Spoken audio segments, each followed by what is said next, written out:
কারণ আমি বিশ্বাস করি একটা হাদিস একজন মানুষের জীবন পরিবর্তন করতে পূর্ণাঙ্গ সক্ষমতা রাখে, যদি তা মুস্তাফা থেকে হয় আর যদি তা আপনি গ্রহণ করেন সাল্লাল্লাহু। আমি বিশ্বাস করি একটা আয়াত আপনার পুরো জীবনকে বদলে আল্লাহর সান্নিধ্যে গিয়ে আল্লাহর সন্তুষ্টিতে এই পৃথিবী থেকে গিয়ে জান্নাতুল ফেরদৌস পর্যন্ত পৌঁছে যেতে পারেন আপনি, যদি তা আল্লাহর পক্ষ থেকে হয় আর আপনি যদি তা মেনে নেন। আমি এটা কখনো বিলিভ করি না এখানে 2 ঘন্টা কথা বললে যা উপকার হবে 4 ঘন্টা বললে আরো বেশি হবে, এটা বিশ্বাস করি না আমি। এই ওয়াজ মাহফিল কমিটিদের আল্লাহ হেদায়েত করুক, তারা আসরের পর থেকে মাইক বাজাইতে বাজাইতে এখানকার কোনো ময় মুরব্বীকে শুইয়ে দেন এত পর্যন্ত। তারা আসর থেকে এই মাইক বাজাচ্ছে, কতক্ষণ ছোট বাচ্চা গজল গাচ্ছে।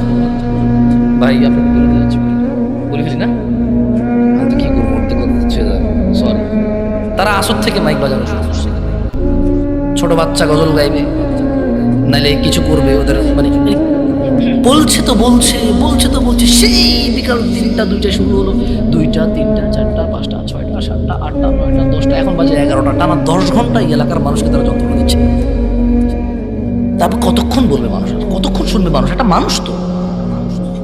এরপরে এক একটা বক্তব্যের মধ্যে 4 জন 5 জন না হলে মানুষ হবে না মনে করে। আরে ভাই মানুষ তো ভাই, কতটুকু নিতে পারে মানুষ? ও বুঝতে পারছি। এরা জানে আমি আপনাদেরকে চিনি না, এরা চেনে যে আগামী 365 দিন আর পাবেন আপনাদেরকে এখানে। কারণ জুমায় আপনারা রুকু ধরতে আসবেন, খুতবা শুনতে আসবেন না। তারা বলছে যে বেটা পাইছি আজকে ছাড়বো না তোরে, যাবি কই? কম্বল তোরে ঢুকলো মাইকের সাউন্ড যাবে, তোরে আজকে শুনে স্যার। টাকা উসুল হওয়া চাই।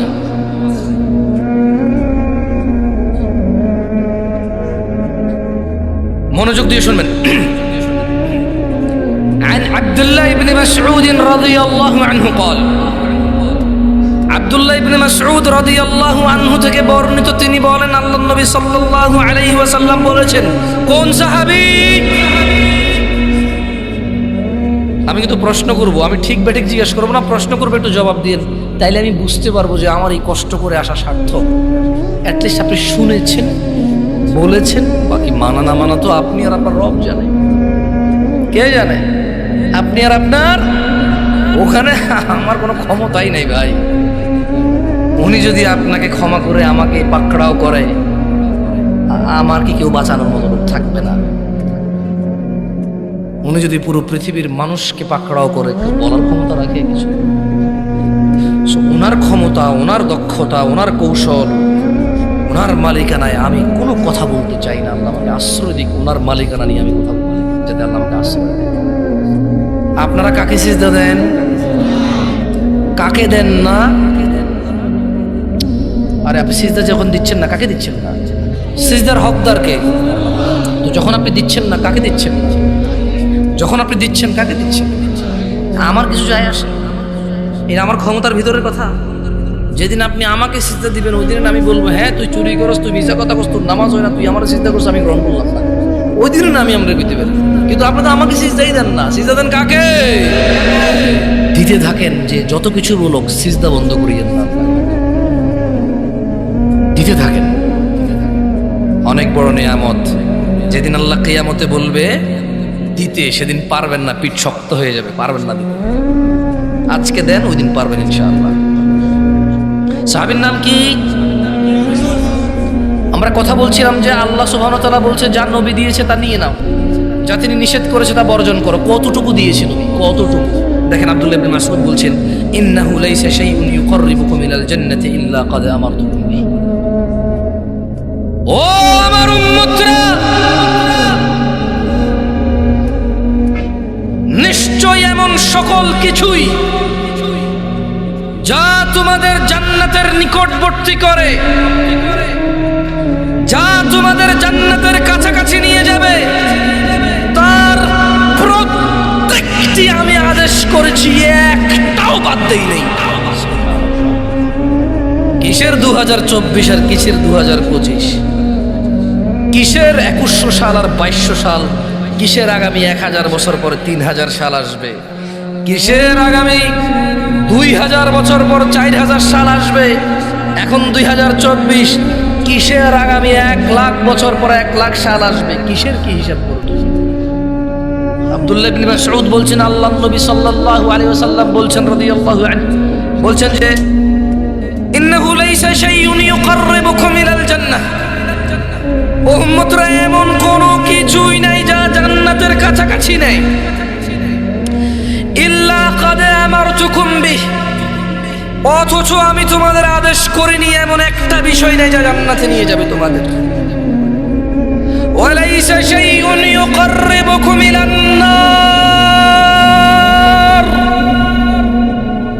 এমনই নেই যা তোমাদের জাহান্নামের কাছাকাছি নিয়ে যাবে, ইল্লা ক্বাদ নাহাইতুকুম আনহু, অথচ আমি মুস্তাফা, আমি রাহমাতাল লিল আলামিন, আমি ইমামুল আম্বিয়া, ইমামুল মুরসালিন, এমন কোন বিষয় নেই যা তোমাদের জাহান্নামে নিয়ে যাবে, আমি নিষেধ করিনি এমন একটা বিষয় নেই। কিসের 2024 আর কিসের 2025 সাল, কিসের 1400 বছর আগে আর কিসের 1,00,000 কোটি বছর পরে, এমন একটা বিষয় নেই যা তিনি নিষেধ করেছেন বা নিষেধ করেননি যেটা জাহান্নামে নিয়ে যাবে, এমন প্রত্যেকটা জিনিস তিনি আদেশ করেছে যা জান্নাতে নিয়ে যাবে। আপনার কি সন্দেহ হয়? সন্দেহ হয়? বলেন দাড়ি কাটেন কেন? না না না, আমি আপনাকে গুনাহ দিতে ক্ষমতা রাখি না, ওয়াল্লাহি আমি আপনার নেকি দিতেও ক্ষমতা রাখি। আপনি দাড়ি রাখেন, আমি নেকি দিতে পারবো না, কারণ দাড়ি কার জন্য রাখেন? কার জন্য? ওনার জন্য না রেখে যদি অন্য কারোর জন্য রাখেন, তার ক্ষমতা নেই নেকি দেওয়ার আছে? তো দাড়ি কেন কাটেন? বলতে পারেন টাকুর নিচে প্যান্ট না কেন? ওয়াই? মানে রিজনটা জানতে চাই। কি বেনিফিট হয়, কি বেড়ে যায়, কি অর্জন হয় শুনতে চাই। কি মিস করতেছি আল্লাহ জানে, টাকুর এই দাড়ি রেখে কি জানি মিস করে ফেলতেছি, জানতে ইচ্ছে করে। এখানকার দাড়িওয়ালা মানুষগুলো আপনি যা পাচ্ছেন সে মিস করতেছে কি? এটা আপনি দাড়ি কেটে পেয়ে যাচ্ছেন, সে দাড়ি রাখার কারণে পাচ্ছে না, এটা কি? আপনি টাকনুর নিচে প্যান্ট পরার কারণে পাচ্ছেন আর সে উপরে পরার কারণে পাচ্ছে না, এটা কি? আপনি নামাজ না পড়ে এটা পেয়ে যাচ্ছেন আর ও নামাজ পড়ে পাচ্ছে না, এটা কি? ও কোরআন পড়ে পাচ্ছে না, আপনি কোরআন না পড়ে পেয়ে যাচ্ছেন, এটা কি? জানতে ইচ্ছে করে কি মিস করতেছি দুনিয়ার, কি সুখ কি শান্তি জানি বঞ্চিত হয়ে যাচ্ছে, জানতে ইচ্ছে করে একটু জানান না। কি অন্যায় করেছি আমরা, জানান না। আপনি এমন কি পাচ্ছেন যেটা আমরা পাচ্ছি না? আপনার কি এমন কি বেড়ে গেছে শেভ করে? আমার কি এমন কি কমে গেছে? দাড়িওয়ালাদের কি এমন কি কমে গেছে? দাড়ি রেখে একটু শুনি না, জানতে ইচ্ছে করে। ভাই কেন দাড়ি কাটেন? মোস্তফার ভালোবাসায়, ঠিক না? মোস্তফার ভালোবাসায় দাড়ি কাটেন, তো কার ভালোবাসায় কাটেন? কে বলেছে কাটতে? আমি আজ পর্যন্ত কোনো টেলিভিশনের নায়ক নায়িকা এরকম বলেছে, কেউ এরকম বলেনি যে অমুক নায়ক নায়িকা বলেছে দাড়ি কাটো। আমি আজ পর্যন্ত শুনিনি যে কেউ বলছে যে অমুক দেশের অমুক নায়িকা বলছে দাড়ি কাটো। হ্যাঁ, আমি বহু রেস্টুরেন্টের মালিককে বলতে শুনেছি তাদের স্টাফদেরকে যে দাড়ি কাটো, তোমার দাড়ি খাবারে পড়লে প্রবলেম হবে। আমি বহু অফিসিয়াল ডিউটি যারা করে, চাকর বাকর, মানে খুব হাইলি অফিসিয়ালি আর কেউ না, 17,000 20,000 টাকা বেতন, দাড়ি কাটতে হয় সপ্তাহে 2 বার, তাহলে চাকরি থাকবে না, এরকম কিছু লোকের কথা আমি শুনেছি। তবে আজ পর্যন্ত টেলিভিশনে খবরে এরকম এখন পর্যন্ত কেউ বলে না যে জামশেদ ভাই জানেন ঘটনা কি ঘটেছে? না ভাই, বলেন তো। অমুক দেশের অমুক নায়ক বলেছে দাড়ি কাটো। আমি আজ পর্যন্ত শুনি আপনি বলেছেন। আপনি কেন কাটেন? ও দাড়ি কাটে, ওকে দেখতে সুন্দর লাগে, ওকে নায়ক, ওর পিছনে নায়িকা আছে, ওর সিনেমা আপনি দেখেন, ওকে আপনার ভালো লাগে, এজন্য আপনি দাড়ি কাটন যাতে আপনার পিছনে নায়িকা আছে, আপনাকেও ভালো লাগে। রাসূল দাড়ি রেখেছেন, আপনার রাখতে ইচ্ছে করে না? সাল্লাল্লাহু, কেন কাটো ছোট ভাই? বলতে পারো কিচ্ছু নাই। এই তোমার বয়স না 20 বছর, একটু মনে করে দেখো তো, তোমার ওই যে 7-8 বছরের ভাইটা, যাকে তুমি প্রতিদিন বলো পড় পড় পড়, আমি না পড়ে দেখছো রেজাল্ট খারাপ, এখন বিদেশ চলে যাবো, পড় পড় পড়, দেখছো আমি না পড়ে কলেজে আমার দাখিলা হয় নাই, কলেজে আমার অ্যাডমিশন হয় নাই, তুই পড় তুই পড়। এবং আপনি মাঝে মধ্যে চিন্তা করেন, ঠিক না, যে আসলে 8 বছর বয়সে আমাকেও কেউ বলেছে, আমি গুরুত্ব দিইনি, আমি ওকে বলতেছি, হায় আমার দিন কোথায় এসে গেছে, এই বয়সে আমাকে বলেছে আমি শুনিনি, এখন আমি আমার ভাইকে বলছি ও শুনছে না, ওরও ওই দশা হবে যা আমার হয়েছে।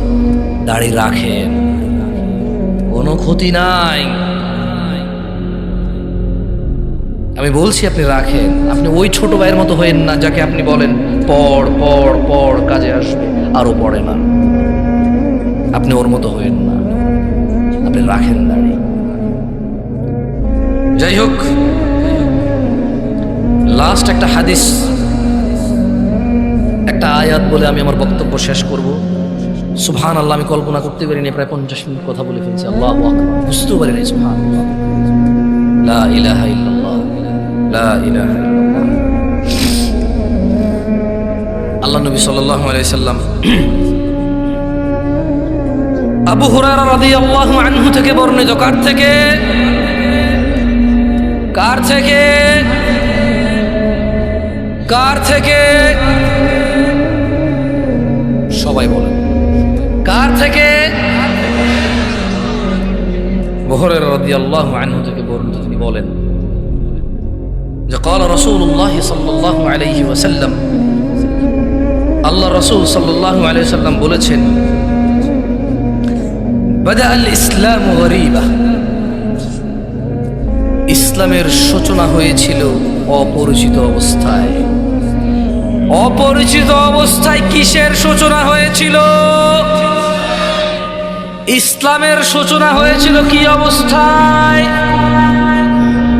ইসলামের সূচনা হয়েছিল কি অবস্থায়? অপরিচিত অবস্থায়। কিসের সূচনা হয়েছিল? ইসলাম। তিনি বলছেন ওয়াসায়াউদু কামা বাদা গরীবা, অচিরেই। কে বলছে এটা? না, আবু হুরায়রা তো বর্ণনা করছেন। কথা বলছে কে? কথা বলছে কে? সাল্লাল্লাহু আলাইহি ওয়াসাল্লাম। আর আপনাকে একটা কথা বলে রাখি, যদি বলেন যে উনি যে বলছে, কেমনে বলছে, কিভাবে জানে? রব বলছে ওয়ামা ইয়ানতিকু আনিল হাওয়া ইন হুয়া ইল্লা ওয়াহয়ু ইউহা। মুহাম্মদ সাল্লাল্লাহু আলাইহি সাল্লাম প্রবৃত্তির শিকার হয়ে কথা বলে না। যা ওহী হয়, যা আকাশ থেকে অবতীর্ণ হয় তাই বলে, এর বাইরে কিছু বলে না। এই জন্য আপনারা বিশ্বাস করা উচিত। উনি বলছেন ওয়াসায়াউদু কামা বাদা গরীবা, অচিরে ইসলাম অপরিচিত হয়ে যাবে। দেখেন, আপনি আপনার বিয়ে চেনেন না, বলেন আপনার বিয়েতে ইসলাম কতটুকু আছে? বলেন আপনার মা আপনাকে কবে বলেছে আপনি ইসলামের কোন কাজটা করছেন না, কোন কাজটা করছেন? বলতে পারেন আমাকে? আপনার বাসায় ইসলামের পরিচয় কি আসে?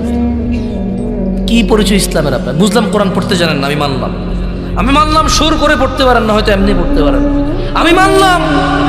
আপনি এমনিও পড়তে পারেন না, সুর করে পড়তে পারেন না, আপনি অক্ষরও চেনেন না, আমি মানলাম। বাট আপনার ঘরে, আপনার ওই কোনার দোকানে, আপনার নেতৃত্ব স্থানে, আপনার বিয়েতে, আপনার লেনদেনে ইসলাম কোনটা আসলে? কটুক ইসলাম। এখানে ইসলাম কি বলছে? কেমনে লেনদেন করতে, কেমনে বিয়ে করতে, কেমনে নেতা হইতে, কেমনে মানতে নেতাকে? আপনি বলতে পারেন? ওয়াসায়াউদু কামা বাদা গরীবা, অপরিচিত হয়ে যাবে। আপনি জানেনই না কেমনে বিয়ে করতে। রিয়েলি? আসলে আপনি জানেন না। আপনি একটা মেয়ের সাথে জানা করেন এই উদ্দেশ্যে, কারণ আমি তোকে বিয়ে করব, আমি তোকে কি করব। মানে আপনি বলছেন যে না ভাই না, আমার চরিত্র তো খারাপ না, উল্টাপাল্টা পোলাপানের মতো, বাস একটা ভাই আজকে 3 বছর থেকে একজনের সাথে রিলেশন, বাকিরা বুঝে না, হাসতে পারতেছে না। দুই একজন বুঝছে তো, কমন পড়ছে না রে ভাই, কমন। আরে না না, তোমার না, তোমার বন্ধুর।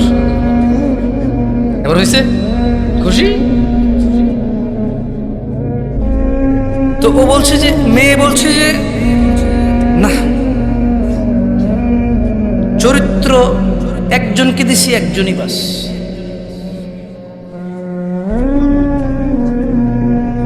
ভাইয়ের বড় অভিজ্ঞতা মাশাআল্লাহ। আমার কাছে তো প্রশ্ন আসে, তাই আমি জানি আপনার কাছে কি আসে। প্রস্তাব আমার কাছে কি আসে, আপনার কাছে প্রস্তাব আসে নাকি? যাই হোক, তো বলছে যে শেখ আমার এই পৃথিবী থেকে মরে যাওয়ার ইচ্ছা। বললাম লিখি না, কিছু জবাব দিনে দেখি যে লিখতেছে, সালামেরও জবাব দিয়ে দিয়ে লিখতেছে। বলে ওই যে টাইপিং লেখা ওটা দেখছেন, ডট ডট ডট ডট। এরপর লিখলো যে এই পৃথিবী থেকে কাকে বিশ্বাস করবো, বেঁচে থাকা আমি ইচ্ছা চলে গেছে। তারপর আমি লিখলাম না, কারণ কি লিখি এরপরে উল্টা ফাল্টা ঝুলে গেলে বলবে যে অমুক হুজুরে বলেছে কঠোর করে, তাই অমুক মহিলা ঝুলে গেছে। আমার দরকার আছে মামলা খাওয়ার। ওই মহিলা মরতে চেয়েছে, আমি চুপচাপ চিন্তা করতেছি, এটা রিপ্লাই দেওয়া যাবে না, কারণ বলা যায় না এদেশে কোন মানুষ কোন ফেসবুক পেজে লাইক দিছে ডক্টর জাকির নাইকের চ্যানেলই বন্ধ হয়ে গেছে। কথা বোঝেন নাই? ডক্টর জাকির নাইকের চ্যানেল কেন বন্ধ হয়েছে? বাংলাদেশের কোন কে উল্টাপাল্টা করছে, তো বলছে যে এই লোকই আবার ডক্টর জাকির নাইকের ফেসবুক পেজে লাইক করা ছিল, তা ওর ফেসবুক বন্ধ করে দাও, ওর চ্যানেল বন্ধ করে দাও। আমি ওই ঘটনা শোনার পরে বলছি, ও এই দেশ বড় ক্রিটিক্যাল দেশ। যত মানুষ আমার মরে যাওয়ার মেসেজ দেয়, আমি আগে পুরোপুরি অপেক্ষা করে কি লিখতে চাই আসলে। আমি রিপ্লাই দিই না ভাই, দেখা যাবে যে অমুক ঝুলে গেছে, লাস্ট মেসেজ ছিল জামশেদ হুজুরের সাথে। বুঝেন নাই, हम पागल है क्या? नहीं है भाई, तुम जाना चाहते हो तो जाओ भाई, हमें मत ले जाओ, हमें नहीं जाना है तुम्हारे साथ। सही है। তো লিখছে যে দীর্ঘ 9 বছর ছেলের সাথে আমার সম্পর্ক, আমাকে ছাড়া কিছু বুঝতো না। এখন ছেলে হঠাৎ করে বলছে যে আমার ফ্যামিলি মেনে নিচ্ছে না। ওরে হিজড়া রে,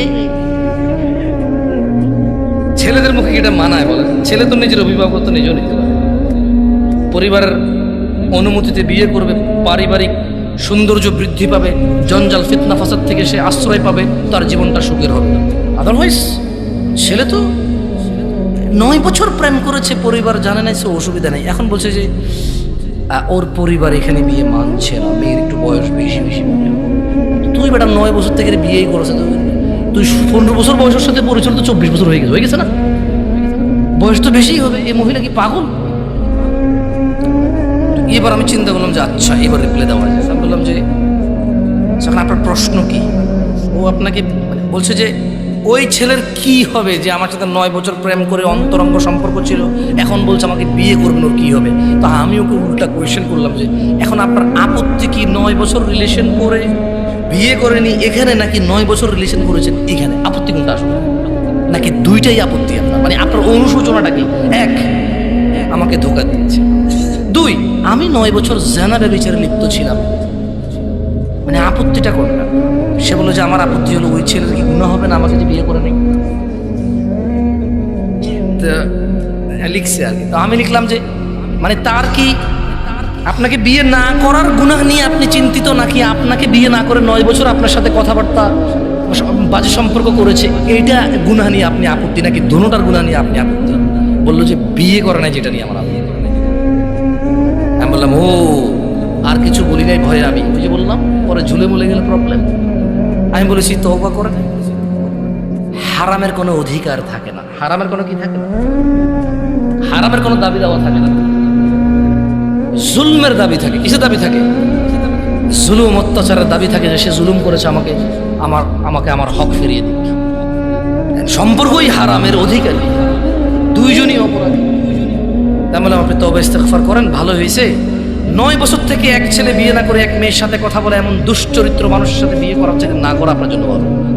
আর ওই ছেলের উচিত হবে আপনাকে বিয়ে না করা, কারণ একটা মেয়ে বিয়ে ছাড়া একটা পুরুষের সাথে 9 বছর কথা বলে, ওর গেরাত কোথায়? ওর কোথায় আত্মমর্যাদা? ওর কোথায় সতীত্ব? আর কোথায় ওর চরিত্র? আপনারা একে অপরের জন্য ভালো না, আপনি তওবা ইস্তেগফার ফিরে আসেন। যাই হোক, এরপর আমি একটা জিনিস আমার মাথায় আসলো, যেটা বলতে এই কাহিনী বললাম আপনাকে। পরে আমি ওই দিন রাতে চিন্তা করলাম, আচ্ছা এখানে জিনা করা দোষের, গুনাহের, তবে যদি বিয়ের প্রতিশ্রুতি দিয়ে জিনা করে তাহলে it's okay bro, it's okay, totally fine, but বিয়ে করবে এটা বলতে হবে প্লিজ প্লিজ প্লিজ প্লিজ। কি বলতে হবে যে ওগো ওগো ওগো প্লিজ বলো বিয়ে করবো, বিয়ে করবো, তাহলে জানা করবো।